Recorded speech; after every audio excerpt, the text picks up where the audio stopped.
Në një atmosferë gati mistike që vetëm konkatedralja Shën Lucia në Durrës di ta krijojë, poeti i ri Durrësak Rej Hodo prezantoi vëllimin e tij të tretë me poezi Blu Psalm. Poezitë e përfshira në këtë vëllim që i dedikohet një prej personave më të dashur të jetës së tij, gjyshes apo nanushës siç preferon ai ta quaj, janë produkti krijimtarisë artistike të Hodës të 2-3 viteve të fundit, që në titull poeti i ri ngërthen në një të vetme, 2 nga shtyllat kryesore në të cilat mbështetet tematika e një pjese të konsiderueshme të poezive të tij, detin dhe shpirtëroren. Poezitë i përkasin viteve të shkuara është një punë e bërë ndoshta 2 apo 3 vite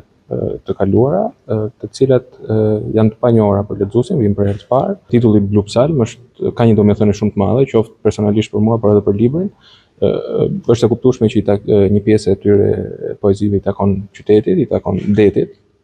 dhe psalm jo vetëm për vendin ku zhvillohet ky aktivitet, por edhe për personin i cili i kushtohet libri, e cila është, unë kam vendosur ta titulloj Nanusha, i kushtohet gjyshes, e cila fatkeqësisht nuk jeton më, dhe psalm sepse është një lutje drejtuar vetë poezisë, një lutje drejtuar detit, Blu Psalm,